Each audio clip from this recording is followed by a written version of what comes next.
8.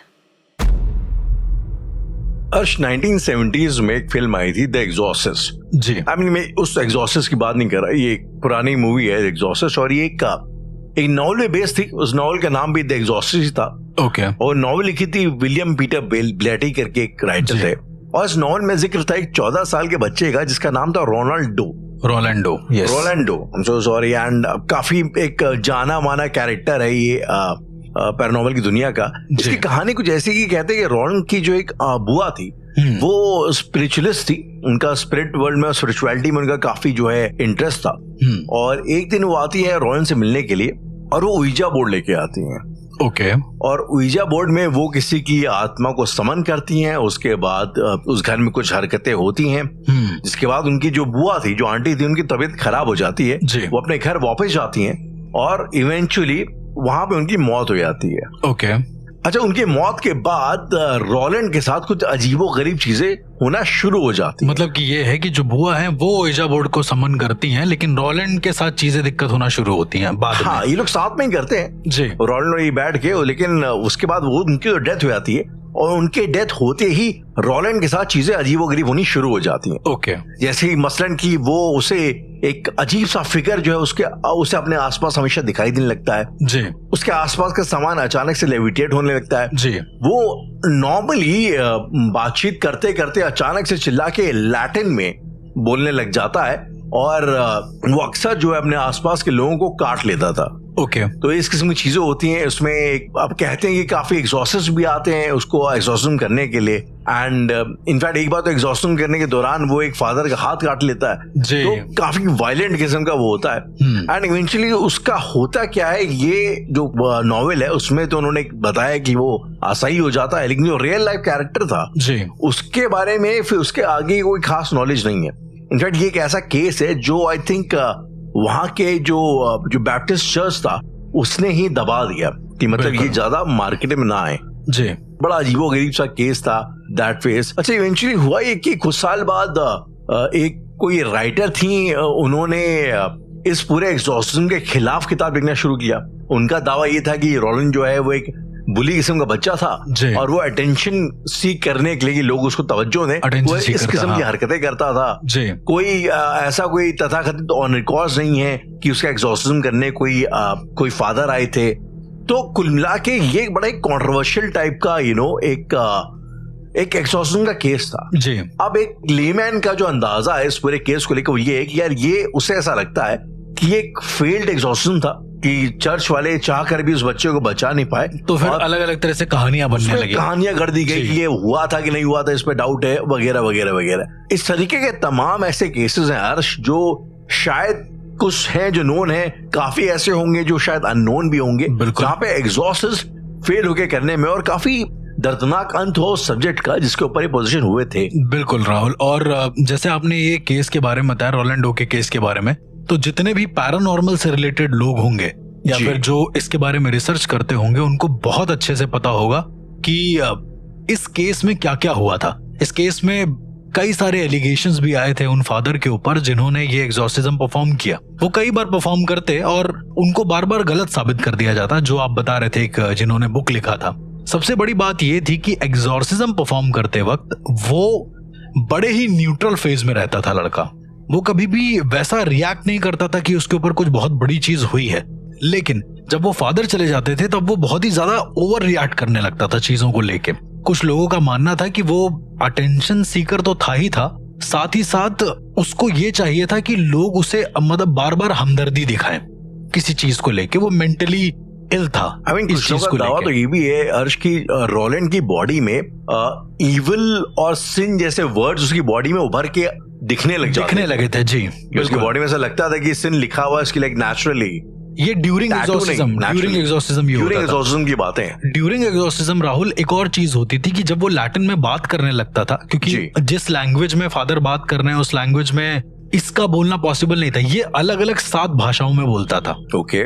मतलब अब अगर आप इसको देखेंगे तो ये एनालिस मिशेल जैसा केस आपको लग रहा होगा, लेकिन ये वैसा था नहीं। इसमें ज्यादा कुछ उतना भयानक नहीं हुआ जितना एनालिस मिशेल के साथ हो गया था, क्योंकि एनालिस मिशेल का तो क्लियर था, जैसे हम लोग पहले भी बात कर चुके हैं कि उनका क्लियर था कि एक 7 आत्माओं ने उनको पजेस किया। लेकिन ये जो लड़का था, इसकी बॉडी पर लेफ्ट साइड में लिख के आता था सिन और राइट साइड में लिख के आता था जो भी उसका हैप्पी पार्ट होता था वो। तो कहीं ना कहीं शायद उसके अंदर का जो एक रोनाल्डो था, उसकी जो स्पिरिट थी, स्पिरिचुअल कॉन्शियसनेस थी, वो ये दिखाती थी कि वो जिंदा है।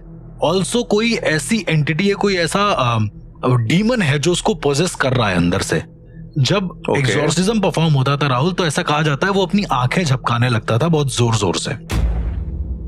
अब ये आंखें झपकाने वाला जो सिनेरियो है राहुल, ये सिर्फ और सिर्फ पोजीशन के टाइम ही हो सकता है। आज तक कोई ऐसी बीमारी इजाद नहीं करी गई है जिसके अंदर राहुल आंखें झपक रही हो और उसको किसी आपने मेंटल बीमारी से जोड़ दिया गया हो। अगर मैं आपसे पूछूं क्या इस तरह की कोई बीमारी एग्जिस्ट करती है? Probably not. मैंने तो नहीं सुनी, एग्जिस्ट भी करती हो तो नहीं पता। तो उसकी आंखें जोर जोर से झपकने लगती थी और वो इतनी तेज झपकती थी राहुल कि लेट सपोज अगर आप एक हाथ से ताली बजाने वाला जो सिनेरियो है ना, वो बज आती है कभी कभी बहुत स्पीड में, आप करो ऐसे ऐसे करके। तो उसी तरीके से आंखें जब आप तेज तेज झपकाते हो ना, तो एक साउंड जनरेट होता है, तो वो साउंड भी सुनाई देने लगता था बहुत जोर जोर से। ओके, ये आप इस केस के बारे में बता रहे हैं, रोनाल्ड के केस के बारे में बता रहे हैं। अब क्या है कि रोलैंड का केस ऐसा था जिसमें वो बार बार ये बताता था, ऐसे कई सारे थीसिस भी सामने आए जिसमें ये लिखा था कि वो कहता था कि I can't go to the another world, मैं दूसरे वर्ल्ड में नहीं जा सकता हूं, I will have to live in this world.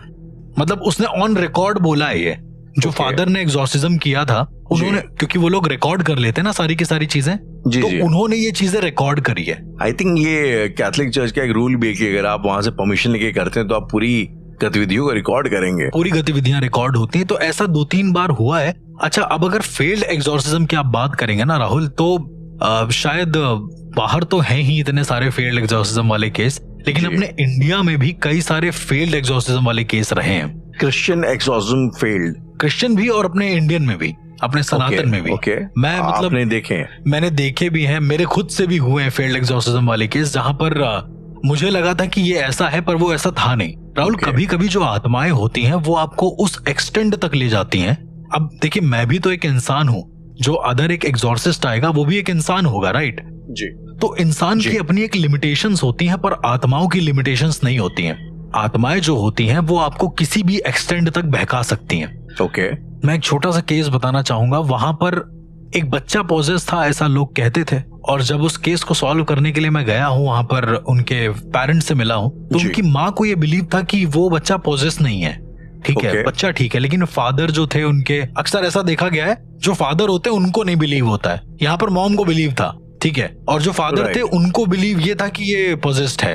Okay, अब जब मैं उनके घर में गया तो देखा चारों तरफ हनुमान जी की फोटो लगी है और प्रॉपर ऐसा उस कमरे में उसे लिटाया गया है। लेकिन अब देखने वाली बात ये थी कि बच्चा एकदम नॉर्मल था राहुल। वो बच्चे के साथ दिक्कत कब होती थी, जैसे ही तुम उससे कुछ बोलोगे वो क्या काम करता था, अपने जोर से दांत बाहर निकाल के तुम्हारी तरफ आएगा, जैसे वो तुम्हें काटना चाहता हो। I mean, दांत निकाल के, लाइक जी, मतलब दांत ऐसे एग्जैक्टली लाइक कह सकते हैं ज़ॉम्बी, उस तरीके से वो तुम्हारे पास आएगा। तो मैंने जब उससे उसका नाम पुकारा, श्रवण नाम था उसका, मैंने जैसे ही ये बोला तो वो मतलब आउट ऑफ नोवेयर एकदम से उठा और जोर जोर से चिल्लाने लगा दांत दिखा के। ओके, और उसके मुंह से लार बह रही है धीरे धीरे ऐसे करके। तो मुझे ऐसा लगा कि ये किस तरह का पोजीशन है।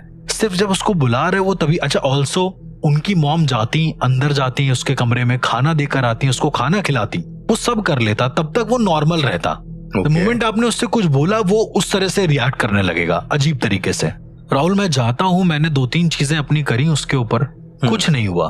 मतलब मैं शॉक था कि मतलब ये चीजें भी इसके ऊपर काम नहीं करी। इवन मैंने भैरव जी के कई सारे मंत्रों का भी आह्वान किया, उस पर कोई असर नहीं हुआ। कहाँ का केस था ये? बाय द वे, ये सुल्तानपुर का केस था राहुल। ओके, तो ये शाहगंज से थोड़ी दूर पड़ता है सुल्तानपुर, ये वहां का केस था। तो अब क्या है कि वो बच्चा जो है बार बार ऐसे दांत दिखाता फिर बैठ जाता, दांत दिखाता बैठ जाता। या तो ये पागलपन है या तो फिर सही में कोई ऐसा पोजीशन है जो मुझे नहीं समझ में आ रहा है। ऑल्सो जब मैं उस दिन रात को सोया